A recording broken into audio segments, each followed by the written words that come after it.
Welcome back to Muallima channel. ഹജ്ജിന് പോവാനായി നാം കാത്തിരിക്കാറുണ്ട്. അല്ലെങ്കിൽ പോവാനുള്ള ക്യാഷ് ഇല്ലാതെ എങ്ങനെ പോകുമെന്ന് പ്രയാസപ്പെടുന്നവരുമുണ്ട്. പക്ഷേ എല്ലാം ഉണ്ടായിട്ടും നിയമതടസ്സങ്ങൾ മൂലം പ്രയാസപ്പെട്ട് നിൽക്കുന്നവരും ഉണ്ട്. പക്ഷേ ഇവിടെയെല്ലാം തവക്കുലുണ്ടെങ്കിൽ, ഒരു വിശ്വാസമുണ്ടെങ്കിൽ, ഒരു വിശ്വാസിക്ക് അതൊന്നും ഒന്നുമല്ല എന്ന് വൈറലായ ഒരു സംഭവമാണ് ഞാൻ ഇന്ന് നിങ്ങളുമായി ഇന്നത്തെ വീഡിയോയിൽ പങ്കുവെക്കുന്നത്. ഒരു ഹാജി ഹജ്ജിനായി പുറപ്പെടുകയായിരുന്നു. പുറപ്പെടുമ്പോൾ എമിഗ്രേഷൻ കഴിഞ്ഞപ്പോൾ പേരിൽ ഒരു ചെറിയ പ്രശ്നം മൂലം ക്ലിയർ ആയില്ല. സമയമായപ്പോൾ പൈലറ്റ് ഫ്ലൈറ്റ് എടുത്തു. ഫ്ലൈറ്റ് പുറപ്പെട്ടു. കുറച്ചങ്ങ് കഴിഞ്ഞപ്പോൾ ഹാജിക്ക് വലിയ വിഷമമായി. കാരണം പുറപ്പെട്ടുവല്ലോ. അപ്പോൾ അവിടുത്തെ ഓഫീസർമാരും അവിടെ ഉള്ളവരും പറഞ്ഞു, അത് നിങ്ങൾക്ക് വിധിച്ചിട്ടില്ല എന്ന് കരുതുക. അപ്പോഴും ആ ഹാജി പറഞ്ഞു, ഞാൻ കൽബിൽ നിയത്ത് ചെയ്ത് ഇറങ്ങിയതാണ് ഹജ്ജിന് എന്ന് പറഞ്ഞു. നല്ല തവക്കുലായിരുന്നു. അങ്ങനെ കുറച്ച് കഴിഞ്ഞപ്പോഴേക്കും വീണ്ടും പൈലറ്റ്, അതായത് ആ വിമാനം തകരാറായിട്ട് അതേ വിമാനം വീണ്ടും അതേ എയർപോർട്ടിൽ തിരിച്ചിറക്കുന്നു. അപ്പോഴും ഇവിടുത്തെ എമിഗ്രേഷനിലെ പ്രോബ്ലം തീർന്നിട്ടില്ല.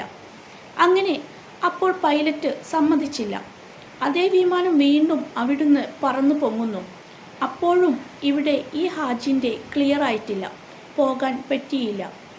അങ്ങനെ വീണ്ടും ആ മനുഷ്യൻ്റെ തവക്കുൽ നോക്കണം, ഈമാൻ നോക്കണം. അങ്ങനെ പൈലറ്റിന് തന്നെ കൽബിൽ തോന്നുന്നു, ആ മനുഷ്യനെയും കൊണ്ടുപോകണം. വീണ്ടും ആ വിമാനം അതേ എയർപോർട്ടിൽ വന്നിറങ്ങുന്നു. ഹാജിയെയും കൊണ്ടുപോകുന്നു. അങ്ങനെ അതേ ഫ്ലൈറ്റിൽ ആ ഹാജി ഹജ്ജിനായി അവിടെ എത്തി. പൈലറ്റുമാരോടൊപ്പം ഇരുന്ന് ഫോട്ടോ എടുത്ത് വിടുന്ന സോഷ്യൽ മീഡിയയിൽ വൈറലായി. അതായത് ഒരു ഹാജിക്ക് വേണ്ടി 2 തവണ പറന്ന വിമാനം തിരിച്ചിറക്കി എന്നുള്ളതാണ്.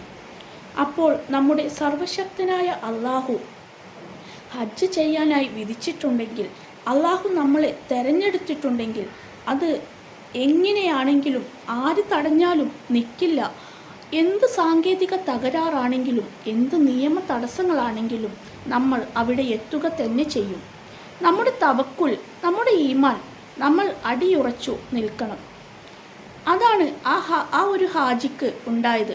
ഫ്ലൈറ്റ് പൊങ്ങിയിട്ട് പോലും ആ മനസ്സ് പതറിയില്ല. 2 തവണ തിരിച്ചു വന്നു ഫ്ലൈറ്റ്. ആ സംഭവം നിങ്ങളെല്ലാവരും കേട്ടില്ലേ? അതാണ്.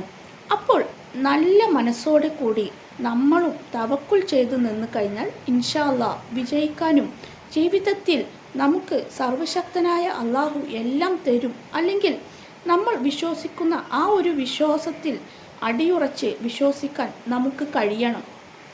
ഇൻഷാ അല്ലാഹ് മറ്റൊരു വീഡിയോയുമായി നാളെ കാണാം.